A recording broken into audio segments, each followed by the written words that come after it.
আসসালামু আলাইকুম রহমতুল্লাহ। আজকে কওমি মাদ্রাসার একটা গুরুত্বপূর্ণ বিষয় নিয়ে কথা বলবো। সেটা হচ্ছে কওমি মাদ্রাসার যেই সফলতার দরজাটা মাদ্রাসা কর্তৃপক্ষরা নিজেরা বন্ধ করে রাখছে, সেটা হচ্ছে কওমি মাদ্রাসার ছাত্রদের বিদেশে উচ্চশিক্ষা। দেখেন, বর্তমান পৃথিবীতে মানুষের ব্যক্তিত্ব বিকাশের ক্ষেত্রে বিদেশে উচ্চশিক্ষা বা বিদেশের উচ্চ ডিগ্রি, এটা কিন্তু বেশ জনপ্রিয় একটা উপায়। অর্থাৎ বাংলাদেশের অনেক ছেলেপেলে বর্তমান বিদেশে বিভিন্ন দেশে পড়াশোনা করতে যাচ্ছে এবং এটা দিয়ে তারা তাদের ভালো ক্যারিয়ার হইতেছে এবং তারা ভালো টাকা পয়সা উপার্জন করতে পারতেছে, উন্নত জীবন পাইতেছে এবং সেই টাকা পয়সা দেশেও পাঠাইতে পারতেছে। ফলে বাংলাদেশের কওমি মাদ্রাসার যে ক্রাইসিসটা দেখা দিছে, সেটা হলো কওমি মাদ্রাসার ডিগ্রি দিয়ে কোনো ইংলিশ কান্ট্রিতে বা ধরেন যে আরব বিশ্বেও কিন্তু পড়াশোনা করার সুযোগ নাই। তো কওমি মাদ্রাসার ছাত্রদেরকে কওমি শিক্ষা বোর্ডের উচিত যে এই সুযোগটা করে দেয়া। এখানে কোনো ঘাওরামি করলে চলবে না এবং এটার কারণে অনেক ছেলেপেলে খুব ক্ষুব্ধ।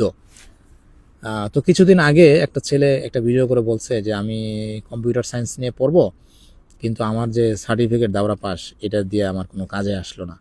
প্রাইভেট হয়তো বা সে কোথাও পড়তে চেয়েছে, কিন্তু এই সার্টিফিকেটকে তারা অ্যালাউ করে নাই।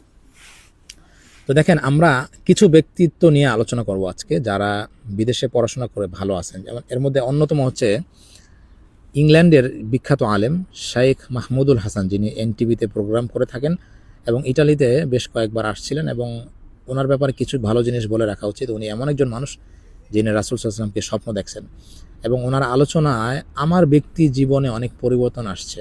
হ্যাঁ, ওনার আলোচনাগুলো অনেক মনোমুগ্ধকর। কোরআন এবং হাদিস থেকে তিনি যখন কথা বলেন, সেগুলো মানুষের হৃদয়ে দাগ কাটে। এই মানুষটা তার কিছু কাজের জন্য সারা পৃথিবীব্যাপী সমাদৃত। যেমন তিনি ইংল্যান্ডের একটা গির্জা কিনছেন মিলিয়ন ইউরো দিয়ে, পাউন্ড দিয়ে, এবং সেটাতে তিনি মসজিদ করছেন। তো এটা ওনার প্রচেষ্টা এবং ওনার সাথে যারা ছিল তারা মানে সারা পশ্চিম অঞ্চলে এটা নিয়ে বেশ আলোচনা হয়েছে ওনার এই কাজে।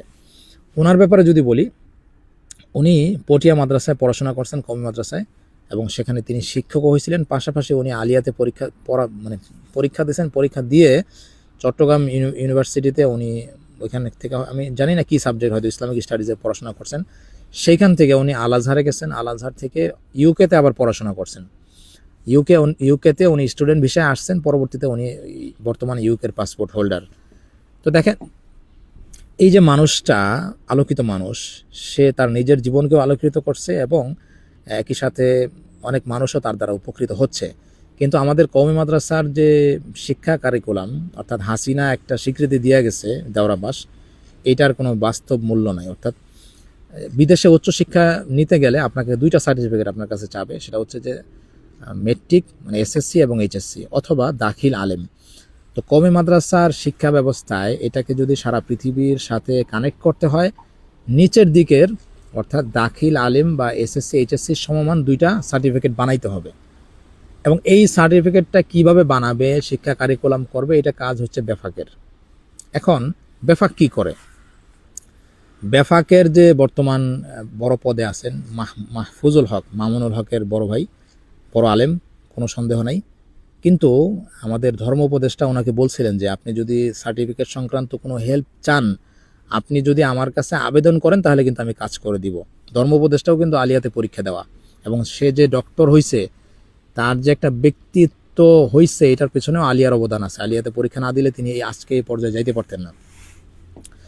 তো কওমি মাদ্রাসা এখনো কোন মানে রাগের মধ্যে আছে। তাদের রাগ হইল যে যেহেতু ব্রিটিশরা আলিয়া মাদ্রাসা বানাইছে, এই জন্য আমাদের ছাত্রদেরকে আমরা আলিয়ায় পরীক্ষা দিতে দিব না।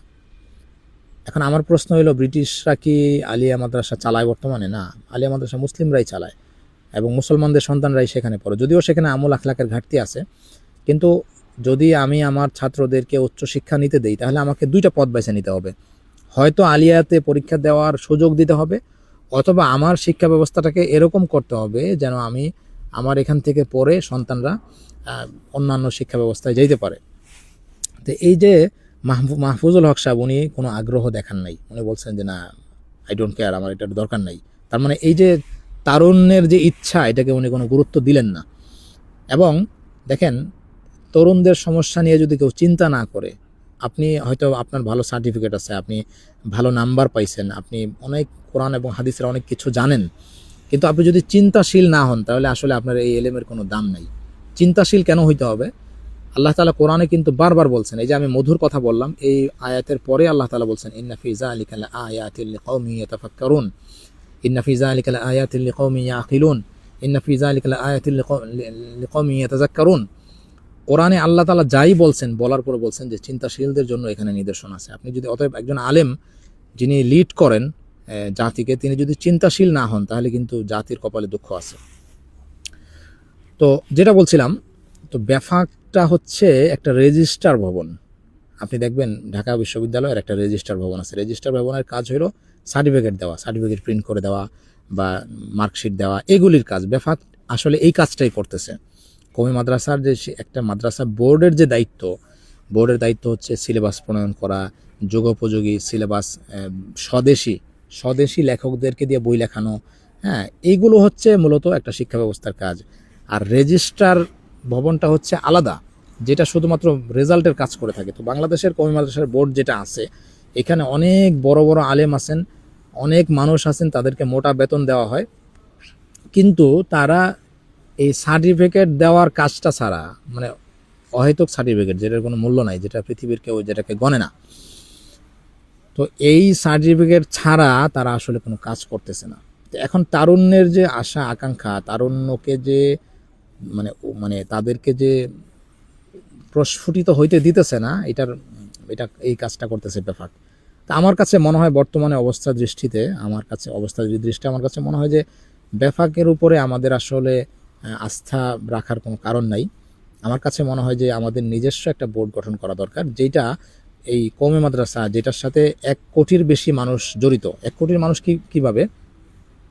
ধরেন 40-50 লাখ ছাত্র আছে এবং তাদের সাথে শিক্ষক আছে এবং অভিভাবক আছে।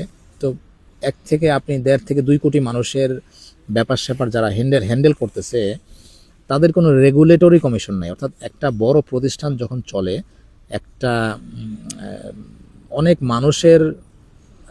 মানুষের কর্মসংস্থান যেটার সাথে জড়িত, সেখানে কিন্তু অনেক সমস্যা হবে।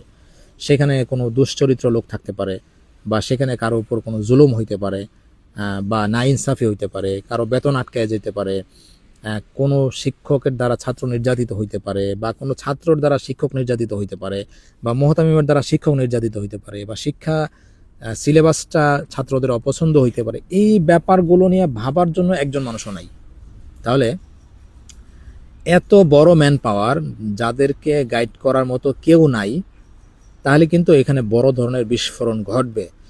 এবং আমার কাছে মনে হয় যে এই শিক্ষা ব্যবস্থার প্রতি তরুণদের আস্থা দিন দিন কমতেছে। এবং এই যা পড়ানো হইতেছে, আরও জিনিস যেটা বলছিলাম, আমি একজন ব্যক্তির কথা কিন্তু বলছি, শেখ মাহমুদুল হাসান। উনি এই বিদেশে পড়াশোনা করে কিন্তু উনি একটা ব্যক্তিত্বের জায়গায় চলে গেছেন। আরও কিছু মানুষের কথা আমি বলি, যেমন ইউসুফ সুলতান, মুফতি ইউসুফ সুলতান, যিনি মালিবাগ থেকে পড়াশোনা করছেন এবং মালয়েশিয়াতে তিনি বিভিন্ন ব্যাংকিং রিলেটেড ইসলামিক ফাইন্যান্স নিয়ে কাজ করতেছেন, এবং উনি বেশ ভালো কাজ করতেছেন, এবং ওনার একটা ব্যক্তিত্ব দাঁড়ায় গেছে সারা পৃথিবীতে। তারপরে বাংলাদেশে আরও তরুণ কিছু আলেম আছেন, মহিউদ্দিন ফারুকি, যিনি সৌদি আরবে পড়াশোনা করে বাংলাদেশে আসছেন, ভালো কাজ করতেছেন। কিন্তু এরা কিন্তু সতর্ক মানুষ, এরা পরীক্ষা দিয়ে একটা ভালো জায়গায় চলে গেছে। কিন্তু এখানে যারা মোতাওয়াজা শ্রেণী আছে, যারা বড়দেরকে খুব মানে, এই শ্রেণীটা পিছায়া পড়তেছে। অর্থাৎ কিছু ছাত্র এরকম আছে যারা যোগ্যতা সম্পন্ন, যারা পৃথিবীকে প্রভাবিত করতে পারতো, এমন যোগ্যতা সম্পন্ন কওমির ছাত্র, তারা কিন্তু উস্তাদদের মুখের দিকে তাকায়া তারা বিদেশে পড়তে যায় নাই, তারা হচ্ছে আলিয়াতে পরীক্ষা দেয় নাই। তো তাদের নিজেদের জীবনও বিপন্ন হয়েছে, এবং একই সাথে তাদের দ্বারা জাতির যে উপকৃত হওয়ার সুযোগটা ছিল, সেটাও, তাদের ব্যক্তিত্ব যে বিকশিত হওয়ার ব্যাপার। আজকে মুফতি তকি ওসমানী, যাকে সারা পৃথিবী চিনে, তিনিও কিন্তু আলিয়ায় পরীক্ষা দিয়েই সারা পৃথিবীতে উনি মানে ওনার ব্যক্তিত্বটা উনি মানে ফোটায় তুলছেন। ফলে আমার কাছে মনে হয় আধুনিক পৃথিবীর যে শিক্ষা ব্যবস্থা, সেগুলোকে যদি প্রভাবিত করতে চায়, বা বাংলাদেশেরই দেখেন না, আপনি বাংলাদেশের সচিবালয়ে বা বাংলাদেশের শিক্ষা ব্যবস্থাটা যদি আপনি ইসলামাইজেশন করতে চান, যেটা প্রচলিত শিক্ষা ব্যবস্থা, তাহলে আপনাকে কি করতে হবে? আপনাকে বিসিএস অফিসার হইতে হবে শিক্ষা ক্যাডারে,